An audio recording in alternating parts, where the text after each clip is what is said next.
ଏହି ସବୁ ଜିଲ୍ଲାରେ ବର୍ଷାର ସମ୍ଭାବନା। ତ ଚାଲନ୍ତୁ ଦେଖିବା ସମ୍ପୂର୍ଣ୍ଣ ଅପଡେଟଟି କ'ଣ ରହିଛି।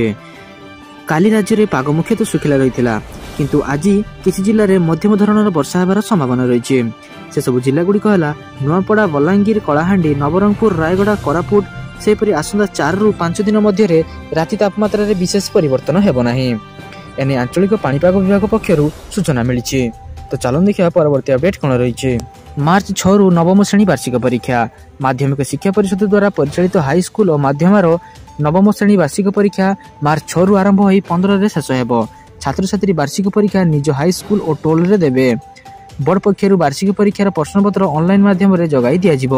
ହାଇସ୍କୁଲର ମୁଖ୍ୟମାନେ ବୋର୍ଡ ୱେବସାଇଟ୍ www.bscodisha.ac.in ରେ ୟୁଜର ଆଇଡି ଓ ପାସୱାର୍ଡ ଦ୍ୱାରା ଲଗ୍ଇନ୍ କରି ପ୍ରଶ୍ନପତ୍ର ଡାଉନଲୋଡ୍ କରିପାରିବେ। ପ୍ରତ୍ୟେକ ବିଷୟର ପରୀକ୍ଷା ସକାଳ 7ଟାରୁ 11ଟା ମଧ୍ୟରେ ହେବ। ପରୀକ୍ଷା ସକାଳ 9ଟାରୁ ଆରମ୍ଭ ହୋଇ ଦିବା 11:30ରେ ଶେଷ ହେବ।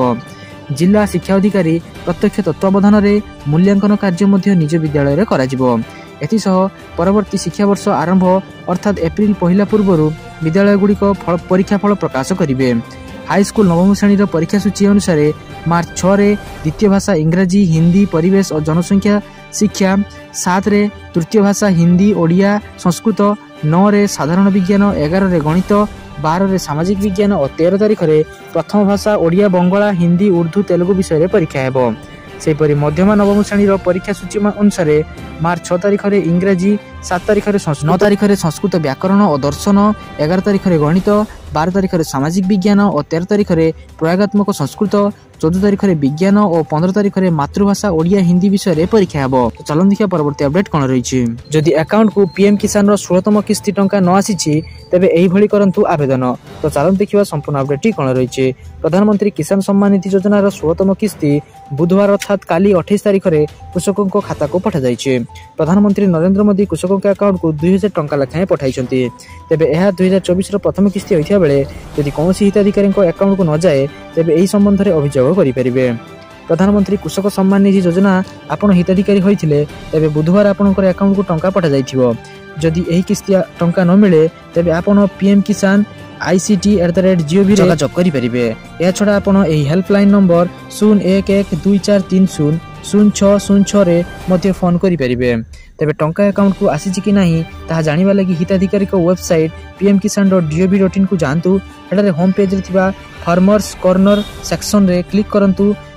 ଶେଷରେ ବେନିଫିସିଆରୀ ଷ୍ଟାଟସ୍ ଟ୍ୟାବ୍ରେ କ୍ଲିକ୍ କରି ଆପଣମାନଙ୍କର ନାମକୁ ଚେକ୍ କରିପାରିବେ। ତ ଚାଲନ୍ତୁ ଦେଖିବା ପରବର୍ତ୍ତୀ ଅପଡେଟ୍ କ'ଣ ରହିଛି। ଚାଷୀଙ୍କୁ ମିଳିବ ଅତିରିକ୍ତ 2000 ଟଙ୍କା, କାଳିଆ ଯୋଜନାରେ ଦେବେ ରାଜ୍ୟ ସରକାର। ତ ଚାଲନ୍ତୁ ଦେଖି ନେବା ସମ୍ପୂର୍ଣ୍ଣ ଅପଡେଟ୍ଟି କ'ଣ ରହିଛି।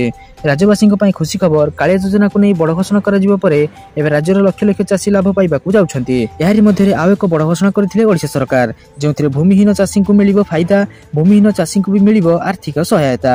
ଭୂମିହୀନ ଚାଷୀଙ୍କୁ ଅତିରିକ୍ତ ଆର୍ଥିକ ସହାୟତା ଯୋଗାଇ ଦେଉଛନ୍ତି ରାଜ୍ୟ ସରକାର। ଏଥିପାଇଁ ଅତିରିକ୍ତ ଭାବେ ରାଜ୍ୟ ରାଜକୋଷରୁ ଖର୍ଚ୍ଚ ହେବ।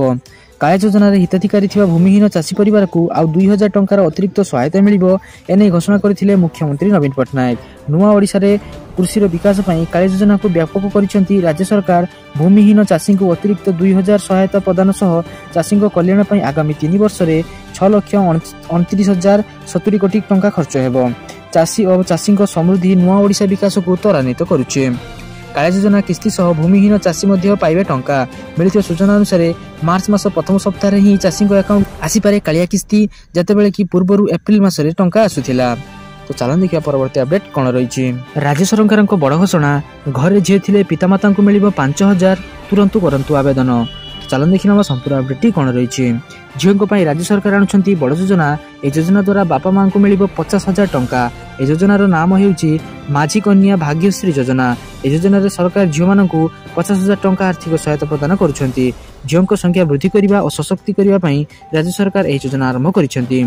ଏହି ଯୋଜନାରେ ସେହି ପରିବାରଗୁଡ଼ିକ ମଧ୍ୟ ଲାଭ ପାଇବେ ଯେଉଁଙ୍କର 2ଟି ଝିଅ ଅଛନ୍ତି।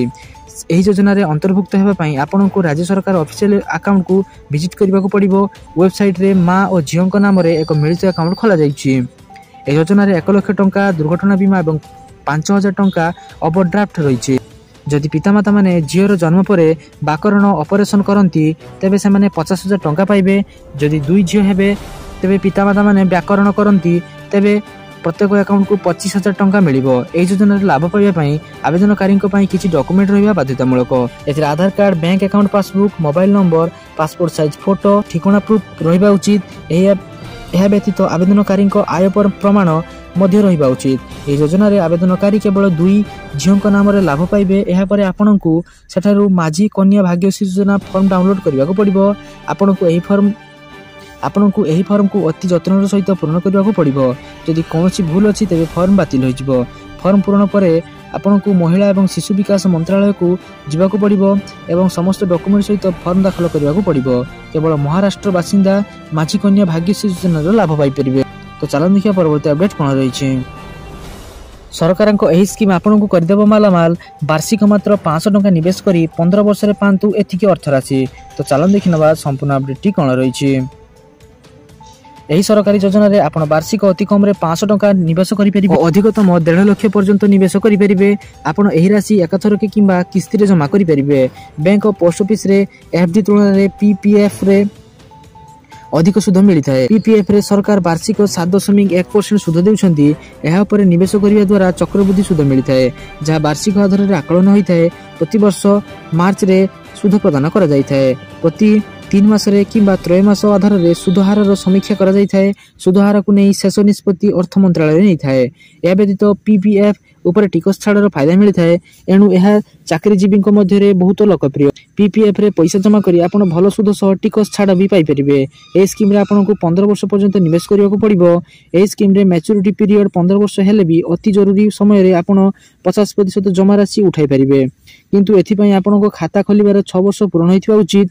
या व्यतीत आपण एही जमा राशि ऊपर लोन भी नहीं परिबे। एही सुविधा अकाउंट खोलिबार 3 वर्ष रु 6 वर्ष मध्य उपलब्ध। एही पीपीएफ खाता आपण को समस्त पोस्ट ऑफिस सहित देशर समस्त सरकारी और प्राइवेट बैंक रे खोली परिबे।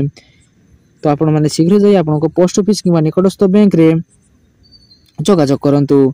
तो सारा दिन पर बछा बछा और गुरुत्वपूर्ण खबर जानिया पई हम चैनल को सब्सक्राइब कर रखंतु एवं आ वीडियो को लाइक कर दियंतु। धन्यवाद।